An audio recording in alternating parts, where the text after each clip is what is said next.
तैयार हैं, the stage is set, the boys are ready and they started to boost each other. Let's see इस पहले मुकाबले में क्या होता है। Jumping into the very first map of the day, हमारा वीक 2 का पहला दिन, पहला मुकाबला और परगेटरी का ये मैप। लेट्स सी ये सबसे बड़ा मैप किस टीम को बेनिफिशियल होगा, किस टीम को फेवर देगा, किस टीम को बूया देगा। हमारे सारी टीम ड्रॉप लेती हुई नजर आ रही है इस समय पे, और फ्लेम अरीना के अंदर ये सारे ध्वज लहराते हुए हर एक टीम के, और ये वो चेहरे हैं जिनमें से 4 चेहरे खिलखिलाएंगे इस मुकाबले के अंत में। 4 वो खिलाड़ी होंगे जो बूया लेके जाएंगे, जो अपनी टीम को एक अच्छी पोजीशन दिलवाएंगे ओवरऑल स्टैंडिंग में। फ्लाईपाथ मार्बल वर्क से लेके लंबर मिल की तरफ जाता हुआ थोड़ा सा डिफरेंट सा है, इसीलिए स्की लॉज पे, मोथ हाउस पे कोई भी टीम नजर नहीं आ रही है। बट फिलहाल के लिए ड्रॉप क्लैश की बात करें तो ड्रॉप क्लैश हमें मूवी स्टार R7 और उनके नजदीक पे रेड हॉक्स का स्क्वाड देखने को मिल रहा है। क्या उनके बीच में भिड़ंत होगी, क्योंकि यहाँ माउंट विला का एरिया तो थोड़ा सा क्लियर ही नजर आ रहा है, बट हल्का सा ऊपर हमें गांव का एक खिलाड़ी देखने को मिल रहा था।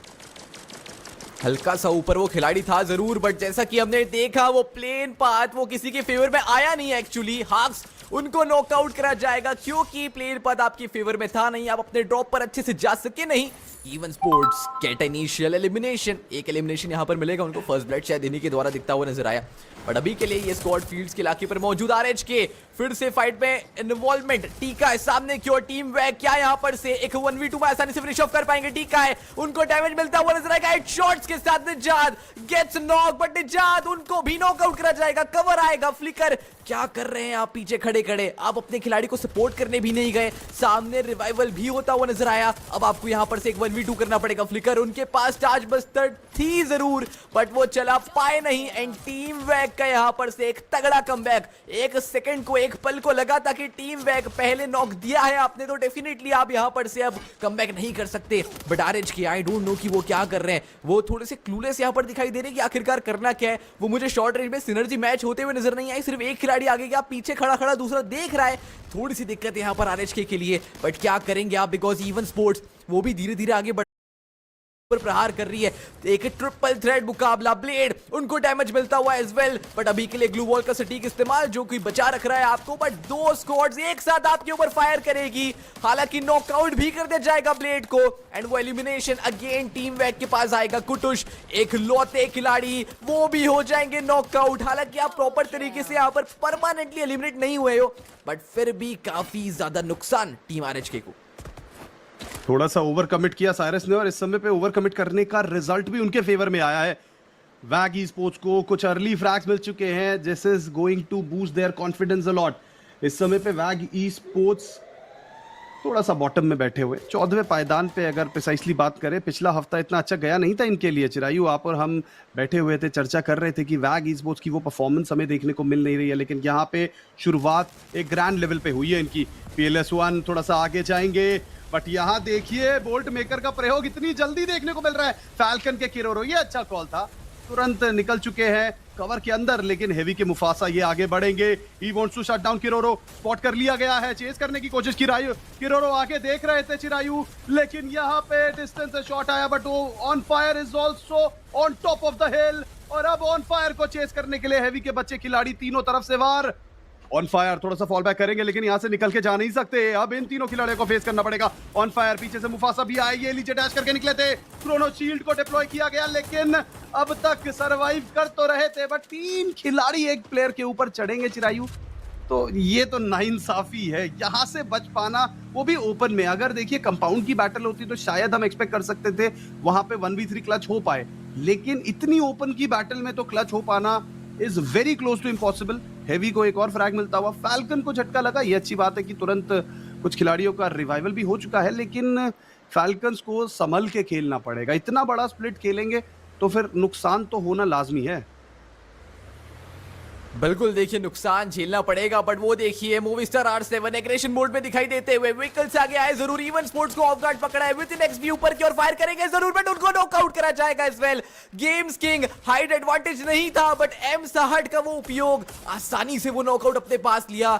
ये काफी एक प्रीशियस नॉक था, बिकॉज अगर ये नॉकआउट ना निकलता तो दिक्कतें हो सकती थी। लायन उनको भी करा जाएगा knockout as well. Even sports क्या वो पूर्ण तरीके से यहाँ पर शट डाउन होंगे? डेला हल्का सा लेट हुए जरूर है, इतनी देर में सामने रिवाइवल भी दिखता हुआ नजर आएगा। क्षण भर में यहां पर से जो फाइट्स है वो पलट झपकते ही चेंज होते हुए नजर आती है। लायन सामने की ओर है जरूर। डेला सटीक क्रोनो का इस्तेमाल, सामने भी क्रोनो का इस्तेमाल, सटीक तरीके से हेडशॉट से प्रहार करा। एक इनिशिएशन मिला जरूर से है, बट क्या ये एक फाइट मूवीस्टार R7 के फेवर में जाएगी? बिकॉज अब यहां पर से जिसके फेवर में वो फाइट गई, हो सकता है कि एक स्क्वाड प्रॉपर तरीके से यहां पर शटडाउन हो जाए और वो पहली स्क्वाड बनेगी जो कि पूर्ण तरीके से एलिमिनेट होगी इस मैप के ऊपर। एक खिलाड़ी हालांकि पीछे निकल चुका है, बट वहां पर ऊपर मैंने किल फीड में देखा कि साइफा ने खुद ही को नॉकआउट करा।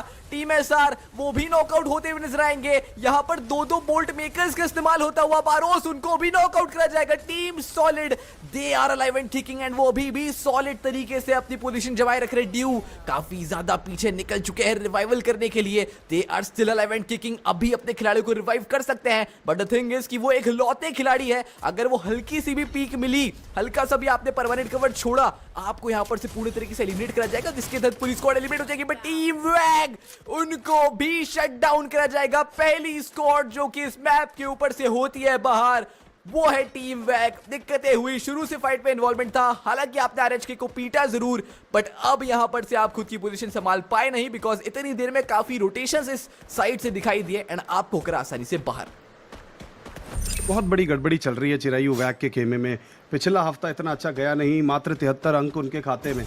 जहां एक तरफ फ्लुक्सो पहले पायदान पे 178 पॉइंट्स के साथ बैठे हैं, वहीं पे वैग ई-स्पोर्ट्स 14वें पायदान पे 73 पॉइंट्स के साथ। चलिए 14वां पायदान तो एक बात है कहने के लिए, 12 और 14 के बीच में मात्र 2 पायदान का अंतर है, लेकिन 12वें पोजीशन पे आप देखिए 122 अंक है। So the difference is huge. इस डिफरेंस को आज के दिन पे ही पार करना पड़ेगा। तकरीबन 50 अंकों का डिफरेंस, ये आसान बात नहीं होती कवर कर पाना। फिलहाल के लिए फाइट में फोकस करें तो मूवीस्टार R7 के डेला क्रोनो शील्ड को डिप्लॉय किया, लेकिन अब इनके ऊपर गांव के सारे प्लेयर्स अटैक करते हुए और डेला को ध्वस्त कर दिया गया है। यहाँ पे बार बार ऐसी बैटल हो रही है। थोड़ी देर पहले हमने देखा था फैल्कन्स के किरोरो को अकेले फंस गए थे, उसके बाद भी हमने कुछ फाइट देखी और यहाँ पे हमने देखा एक और खिलाड़ी को अकेले फंसते हुए। एक साथ मिलके खेले, डिस्टेंस ज़्यादा ना रहे और कवर करने के योग्य इतना डिस्टेंस रहे प्लेयर्स के बीच में, तो मुझे लगता है कि एक अच्छा मुकाबला हो सकता है। मानता हूं मैं कि रिवाइवल कर पाना आसान है इस समय पे, क्योंकि सर्कल इतना क्लोज इन हुआ नहीं है, ब्रीदिंग स्पेस की इतनी कमी हुई नहीं है। लेकिन चिरायू बार बार रिवाइवल के लिए जाना ये एक सही कॉल नहीं है। इससे आपकी यूटिलिटीज डिप्लीट होती हैं और आपकी टीम का जो मोमेंटम है वो टूटता है। बट फिलहाल गांव के ऊपर अटैक बुरीराम यूनाइटेड का, हालांकि मिड रेंज बैटल है ये, लेकिन सर्कल से थोड़ा सा दूर, और अभी तो जोन का भी डैमेज इनके ऊपर आता हुआ। गांव एंड बुरीराम यूनाइटेड इन दोनों के बीच में भिड़ंत, लेकिन इस तरफ हेवी बनाम टीम फैल्कन्स की फाइट हो रही है। जो बिल्कुल यहाँ पर नॉकआउट्स भी निकलेंगे एज वेल। ग्रेनेड्स का उपयोग, एक्सप्लोसिव डाले जा रहे falcons, they are trying to create a pressure over team heavy. वो निकलने की कोशिश, गाड़ी निकाल ली गई है, वो डिसाइड कर लिया है कि यहाँ पर से फाइट में इन्वॉल्वमेंट तो नहीं लेंगे, बट करोरो घुसेंगे अंदर की ओर, डोंट कराए, उनको रुलाया जाएगा एज वेल, उनको करा नॉकआउट। मुफासा हल्का सा लेट आए कवर देने के लिए, ऑन फायर अकेले ऑफ गार्ड पकड़े तो गए, बट मुफासा उनको नॉकआउट मिला नहीं, but on the other hand Mufasa उनको करा जाएगा नॉकआउट एज वेल। ये फाइट थी, हालांकि टीम हैवी ने ऑलरेडी पहले से ही ठान लिया था कि ये फाइट नहीं निकल पाएगी। वो गाड़ी लेके ऑलरेडी पीछे निकल चुके थे and falcons they are on fire. 3 eliminations उनको मिल चुके हैं यहाँ पर से। बट फ्लुक्सो की अगर मैं बात करूं, मार्बल वर्क्स के वो इलाके पर ये अपनी पोजीशन बनाए रख रहे हैं। सामने मूवीस्टार R7 के खिलाड़ी हालांकि काफी ज्यादा दूर है, शायद से वो रिजेस पे दिखाई दे रहे हैं, और वो रिजेस के नीचे भी है, माउंटेन्स पर भी है। हालांकि फाइट में इन्वॉल्वमेंट प्रॉपर तरीके से भी फ्लुक्सो की दिखाई तो नहीं देने वाली है, बट किस प्रकार से वो यूएवीज डाले उन्होंने, आपने देखा होगा पूरा मार्बल वर्क्स एरिया कवर करने के लिए कि क्या कोई स्क्वाड यहाँ पर से है भी या फिर नहीं। बट बुरीराम बनाम RHK 11 स्क्वाड 40 खिलाड़ी बोल्ट मेकर का इस्तेमाल, सर्कल की बाहर की ये फाइट, पहला सर्कल श्रिंक होता हुआ, ग्लू यूएवी का इस्तेमाल, सामने कैसी भी दिखाई दे रही है, मेडकिट का प्रयोग, खुद को हील करना पड़ेगा, हेडशॉट के साथ इनिशिएशन मिलेगा एंड बुरी राम वो घुसेंगे आरएचके को डोमिनेट करने के लिए। एक और नॉकआउट, ऐसा लग रहा है कि ये बस ऐसे ही एलिमिनेशंस निकालते रहेंगे। इनका परफॉर्मेंस हम निहार रहे हैं, ये देख नहीं रहे कि किस प्रकार से ये स्ट्रगल कर रहे हैं, ये आसानी से उनको एलिमिनेशंस मिलते हुए नजर आने वाले एज वेल। बट बुरी राम के सामने से आरएचके के प्लेयर्स वो निकलने की कोशिश कर तो रहे थे, बट फ्लिकर एक लौते यहां पर से बचे हुए हैं, अगर उनको भी करा बाहर तो आरएचके हो जाएगी शट डाउन। एंड वही हुआ, 11वें पायदान पर आरएचके को करा जाएगा इस गेम से बाहर। और इस मुकाबले में भी आरएचके के पास 0 ही अंक आए हैं। समहाउ रिवाइवल तो हो गया था मल्टीपल टाइम्स, लेकिन फ्रैग्स निकालने में वो सफल नहीं रहे और इस मुकाबले में भी बहुत ही बड़ा झटका लगता हुआ टीम आरएचके को। गांव का स्क्वाड चलिए अभी सर्कल के एजेस पे तो आ चुके हैं, लेकिन यहाँ से सर्कल का जब शिफ्ट आएगा तब बड़ी मुसीबत होगी। और परकेटरी का मैप है, सर्कल आखिरी का, दो वो रिवर बैंक्स पे ना जाए, 2 आइलैंड 3 आइलैंड्स के बीच में ना जाए, ऐसा तो हो नहीं सकता। And that is where the problem lies, क्योंकि टीम्स कंफ्यूज हो जाती है कि किस तरफ हम जाएं, क्योंकि रिवर बैंक्स पे जाएंगे वहां पे कवर्स इतने होते नहीं है, और जो टीम बाहर से आ रही होती हैं काफ़ी बार उनको एडवांटेज मिल जाता है कि बैंक्स पे जो टीम्स हैं वो आसपास हैं, एक दूसरे से बच के रह रहे हैं, तो समहाउ कोई ना कोई एंगल छूट जाता है जहां पे बाहर से आने वाली टीम्स को फायदा मिल सकता है। फ्लुक्सो का स्क्वाड मार्बल वर्क्स का इलाका क्रॉस करेंगे, इनके सामने ही है सर्कल, लेकिन अगेन वही सेम प्रॉब्लम कि सर्कल के उस तरफ इतने ज्यादा कंपाउंड नहीं है, और वहां पे आप मिनी मैप पे नजर डालिए, मूवी स्टार R7 का स्क्वाड नजर आ रहा है, पीछे से बुरीराम यूनाइटेड वो भी बढ़ते हुए, फ्लुक्सो बच के रहना पड़ेगा। चलिए गांव के आरआईपी ये अभी भी बाहर हैं। विचार कर रहा हूं कि आरआईपी के दिमाग में चल क्या रहा है इस समय पे, बिकॉज ये जिस पोजीशन पे है वहां पे डैमेज ही डैमेज इनके ऊपर इन्फ्लिक्ट किया जा रहा है जोन के द्वारा। बोल्ट मेकर का ओपन में प्रयोग, ये सही जगह थी बोल्ट मेकर की, बुरीराम यूनाइटेड को रोकते हुए नजर आ रहे हैं फ्लुक्सो के खिलाड़ी। बुरीराम यूनाइटेड बहुत ही बड़ी मुश्किल में, वसाना लॉन्च पैड का इस्तेमाल करके निकल तो चुके हैं, लेकिन निकलने दिया जाएगा जी नहीं, जहां पे लैंड करेंगे शॉट्स तो कुछ और उनके ऊपर पड़ेंगे। और अब वसाना फ्लुक्सो से तो बच निकले, लेकिन गांव का स्क्वाड भी था, बट कब तक। और मैं कह ही रहा था फ्लुक्सो से तो बच जाएंगे, लेकिन किसी और के शिकार हो जाएंगे। मूवी स्टार R7 वो स्क्वाड था जिन्होंने वसाना का फ्रैग निकाला और बुरीराम यूनाइटेड को लॉबी से निकाला, और एक और केओटिक फाइट की तरफ हम बढ़ रहे हैं चिरायु। जी बिल्कुल, ये केओटिक फाइट भी ई स्पोर्ट्स का इन्वॉल्वमेंट दिखाते हुए नजर आने वाली है। तीनों खिलाड़ी एक साथ बैठे हुए हैं, एक एक्सप्लोसिव आ जाता तो दिक्कत हो जाती बॉस, बट अभी के लिए हालांकि कोई आपके आसपास था नहीं, तो फटाफट से खुद को हील करा and they are back in the game as well. फ्लुक्सो holding good position but they do not have a circle. FGL का प्रयोग, आगे की ओर एक्सप्लोसिव डाले जा रहे हैं back to back. Movie star R7 के ऊपर प्रेशर क्रिएशन की प्रक्रिया, क्या यहां पर से R7 वो भी ready. Oh my God, look at that strategy, एक 1v3 का स्प्लिट एंड तीनों बंदे लगभग वो हट के ऊपर चढ़ने की कोशिश करते हुए। MT7 अपनी ईगल आय से क्या वो एक आध नॉकआउट फाइंड कर पाएंगे? They are trying to create an angle, उनको पता है कि यहां पर से आगे तो निकलना पड़ेगा, बट या तो आप मूवी स्टार R7 से फाइट ले लो और फिर सर्कल में जाओ, या फिर आप डायरेक्ट सर्कल में रोटेट कर जाओ, बिकॉज सर्कल तो दोनों के लिए यहां पर से नहीं बनता हुआ नजर आएगा। बट देखते देखते MT7 वो अपना पूरा ट्राई हार्ड कर रहे हैं, but on the other and GOW के RIP वो भी हो जाएंगे बाहर एंड GOW पूर्ण तरीके से हो जाएंगे एलिमिनेट। बट फ्लुक्सो ये लॉन्च पैड रोटेशन ये चाहिए भी था एज वेल। R7 वो रेडी तो थे, बट फ्रॉम समहाउ उनको टाइम मिला फ्लुक्सो को अंदर आने का, क्रोलो का प्रयोग करा जाएगा एज वेल। फ्लुक्सो दो खिलाड़ी उनके नॉकआउट होते हुए नजर आने वाले, एक intense battle. Movie star R7 एक अपर हैंड रखते हुए, क्योंकि वो ऑलरेडी प्रिपेयर्ड थे इसके लिए कि उनको भी टेक डाउन करा गया। मूवी स्टार R7 फ्लुक्सो को यहां पर से धराशायी करते हुए नजर आने वाली है एज वेल। एक के बाद एक एलिमिनेशंस अपने पास बटोरे, 6 एलिमिनेशंस हो चुके हैं एंड फ्लुक्सो का मात्र अब एक खिलाड़ी बचा हुआ है, और अगर वो यहां पर से बाहर हुआ तो फ्लुक्सो का इस गेम से समापन होता हुआ नजर आने वाला है।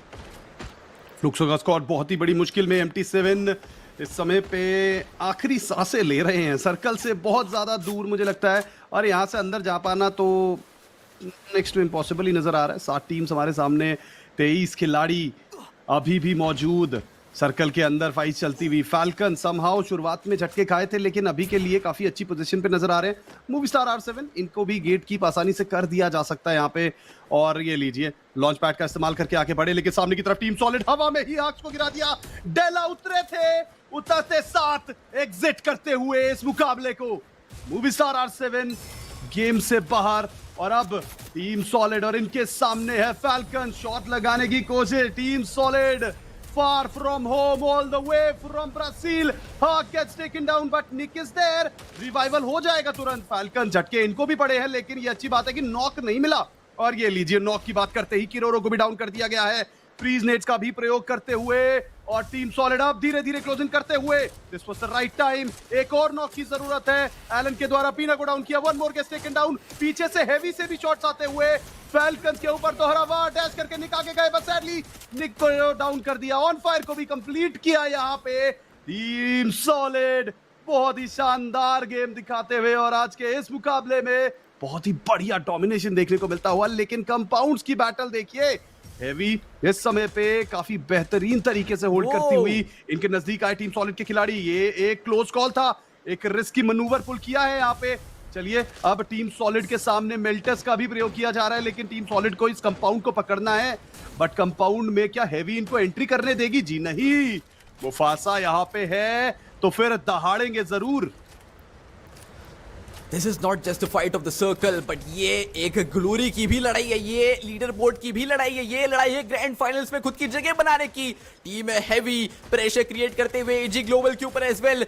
एक तरफ पीई स्पोर्ट्स, दूसरी तरफ टीम एवी। और अगर आप बाहर आए तो नीचे टीम सॉलिड। कहां जाएगी एजी ग्लोबल? दिक्कत थोड़ी सी और ज्यादा होते हुए, वो जो घर उन्होंने होल्ड कर रखा है वो थोड़ा सा ओपन में भी है, जिसके कारण उनको दिक्कत यहां पर से होते हुए नजर आ सकती है। बट अभी के लिए टीम सॉलिड की पोजीशन मुझे सबसे अच्छी नजर आ रही है, बिकॉज उनके सामने के सामने तीनों स्क्वाड्स है। बट लीजिए, सर्कल नहीं है उनके पास। पीई स्पोर्ट्स डिसाइड करती है कि एजी ग्लोबल के ऊपर चार्ज करेंगे, बट क्या यहां पर से वो उनको पूरा धराशायी कर पाएंगे? एक बड़ा सवाल। ऑस्कर का डैश का इस्तेमाल, अंदर घुसेंगे एज वेल, लॉक्स निकालने की कोशिश। नोलाल ड्यू को नॉकआउट करते हुए नजर आने वाले एज वेल। बाहर निकलने की कोशिश, प्लेयर्स की भागने की कोशिश, बट क्या यहां पर से एजी वो बच पाएगी? एक और knockout. Oh my god, Cipher वो नीचे गए थे as well. But Team Solid, look at that, they are still alive and kicking. एक छोटा सा एरिया है सर्कल के अंदर, वहीं पर चारों खिलाड़ी नीचे एंड जस्ट उनके ऊपर टीम हेवी के प्लेयर्स बैठे हुए। 3 squad showdown, it is a triple threat मुकाबला। एक 12 प्लेयर्स का गेम, 3 स्क्वाड्स। कौन यहां पर से बुया ले जाने वाला है? एक बड़ा सवाल। देखते ही देखते यहां पर से दोनों स्क्वाड अगर एक साथ बाहर आए तो आसानी से यहां पर थर्ड पार्टी करके पी स्पोर्ट्स के पास वो बुया जा सकता है। टीम हेवी डिसाइड करती है बाहर आने का। एक अच्छे फाइट में इन्वॉल्वमेंट होता हुआ नजर आएगा Team solid versus team heavy. Glue UAV का इस्तेमाल, वॉल्स मार मार के टीम हेवी दूर तो जा रही है, बट इतनी देर में खाबी को पकड़ा जाएगा टीम सॉलिड के द्वारा। एक एलिमिनेशन मिलेगा उनको एज वेल। बट देखते देखते टीम हेवी के सिर्फ अब 2 ही खिलाड़ी है। हालांकि एक 1v2 का स्प्लिट है, मुफासा जानबूझ के वो निकले नहीं ताकि उनको बैठे बिठाए वहां पर से एक एंगल मिल जाए। अब वो वहां पर से एंगल होल्ड करने वाले, but PE sports again getting a good angle over there. वो सर्कल खींचने की कोशिश कर रहे हैं, बट उतनी देर में सर्कल बाकी स्क्वाड्स के पास भी धीरे धीरे आता हुआ नजर आने वाला है। बट अब ये सर्कल भी श्रिंक होता हुआ नजर आएगा। एंड क्या लगता है इनसे आपको, कौन यहां पर से बुया पुल करने वाला है? इस समय पे टीम पी स्पोर्ट्स के पास एक अच्छा खासा एडवांटेज देखने को मिल रहा है, बिकॉज टीम सॉलिड हेवी के ऊपर चढ़ते हुए नजर आ रहे हैं। तो यहां से बिना किसी नुकसान के टीम सॉलिड आगे निकलेगी तो शायद ये मोमेंटम स्विंग हो सकता है टीम सॉलिड के फेवर में। बट अभी पी स्पोर्ट्स ये काफी कंफर्टेबल नजर आ रहे हैं। Team solid they have the 4-man squad right now, लेकिन इनके और पी स्पोर्ट्स के बीच में हेवी का स्क्वाड मौजूद है। अब टीम सॉलिड भी आगे नहीं जाना चाहते, पी स्पोर्ट्स भी निकलना नहीं चाहते। सारी की सारी टीम्स अब सर्कल के शिफ्ट का इंतजार कर रहे हैं। बट चलिए, अच्छी बात है, मॉन्स्टर ट्रक को भी कॉल कर दिया गया है। पी स्पोर्ट्स थोड़ा सा और क्लोजिंग करते हुए, बगल में कंपाउंड था, कंपाउंड की तरफ इन्होंने अपनी पोजीशन को चेंज कर दिया है। ये अच्छा कॉल था। इस समय पे टीम सॉलिड और टीम हेवी, इन दोनों के बीच में मुझे लगता है कि बहुत ही जल्दी महासंग्राम देखने को मिल सकता है। यहाँ से कॉन्स्टेंटली थ्रोएबल्स का अटैक, ग्रेनेड परेड स्टार्ट हो चुकी है। कॉन्स्टेंटली दबाव बनाने की कोशिश की जा रही है पी स्पोर्ट्स के द्वारा। टीम सॉलिड के ऊपर अगर नॉक आता है तो शायद हेवी पुश कर दे, टीम हेवी के ऊपर नॉक आता है तो टीम सॉलिड पुश कर दे, और जैसे ही उनके ऊपर डैमेज आएगा तुरंत पी स्पोर्ट्स का अटैक आएगा टीम सॉलिड के ऊपर। यहां पे ये ट्रिपल थ्रेट मुकाबला, Heavy is in no position to get the booya, but Heavy इस समय पे सिर्फ और सिर्फ प्रार्थना कर सकते हैं कि ये मुकाबला टीम सॉलिड और पी स्पोर्ट्स के बीच में चले जाए। नॉक्स दिए जा रहे हैं लेकिन रिवाइवल भी तुरंत हो रहे हैं। और अब यहां से ग्रेनेड का प्रयोग, टीम सॉलिड ये प्रॉब्लम में फंस सकते हैं। मुझे लगता है एटलीस्ट एक प्लेयर को तो शायद हेवी के ऊपर पुश कर देना चाहिए कंपाउंड के अंदर, क्योंकि हेवी इन दोनों के बूया पे रोक लगा सकती है। और ये लीजिए, पी स्पोर्ट्स निकले, इनको डैमेज कर दिया गया है। चिरायु यहाँ पे जो बिल्कुल डैमेज हुए जरूर से थे, but look at Team solid, they are holding that angle like their life depends on it because it does as well. But देखते देखते नेरो प्ले जोन से नॉकआउट होते हुए नजर आने वाले as well. 15 freaking elimination, Team Solid वो booya की तरफ आगे बढ़ते हुए, चारों चार खिलाड़ी उनके अलाइव है। बट वहीं पर अगर मैं पी स्पोर्ट्स की बात करूं, वो 3 खिलाड़ी लेके टीम हैवी से अभी के लिए मुकाबला करते हुए, टीम हैवी उनको करा जाएगा बाहर। एक 3v4 का मुकाबला, सर्कल वो और ज्यादा छोटा होता हुआ, पी स्पोर्ट्स आपको बाहर आना पड़ेगा। आपकी एक वॉल लग रखी है, उसको तोड़ के ब्रेक करके आपको आगे आना पड़ेगा। बट आप देखिए ट्रैप्स की पोजीशन, जैसे ही पी स्पोर्ट्स के खिलाड़ी आगे आएंगे उनको वहीं पर से फिनिश ऑफ करा जाएगा। टीम सॉलिड सर्कल पे खेलते हुए, एंड लीजिए ये एलिमिनेशंस उनको मिलते हुए भी नजर आने वाले हैं। इतना ज्यादा इंटेंस मुकाबला। और आप थोड़ा सा ये दोबारा फाइट हुई और ऐसे में आखिरी में आके देखिए सिनर्जी ही इफेक्ट होती है। और जिस पोजीशन पे वो बैठे हुए हैं, मुझे लगता है कि बहुत ज़्यादा मुश्किल है यहाँ से ऊपर आ पाना। ऐसा नहीं है कि इम्पॉसिबल है, किया जा सकता है, बहुत कुछ कर सकते हैं, लेकिन उस पोजीशन से ऊपर निकल के आना, चिरायु, ये आप भी मानते हैं कि बहुत ज़्यादा मुश्किल है। मुश्किल तो बहुत ज़्यादा है, खासकर ऐसा परफॉर्मेंस जहां पर आपका परफॉर्मेंस काफ़ी ज़्यादा मैटर करता है। आपने 0 पॉइंट्स यहां पर इस पहले गेम के अंदर से निकाले हैं। वहीं पे अगर मैं 30 पॉइंटर पहले ही गेम में लग गया है, क्या बात है। यहाँ पर 30 pointer from the side of team solid, ये देखने के लिए मैं तड़प रहा था और वो अभी मुझे दिखा। पी स्पोर्ट्स 16 अंक के साथ डायरेक्ट 14 पॉइंट्स का ये फासला आ जाता है। उसके बाद 12 अंक यहाँ पर बुरीराम ने निकाले हैं, तीसरे पायदान पर है टीम फैल्कन्स, उनके भी 12 अंक यहाँ पर दिखाई दे रहे हैं। Team heavy 11, movie star R7 10, all gamers global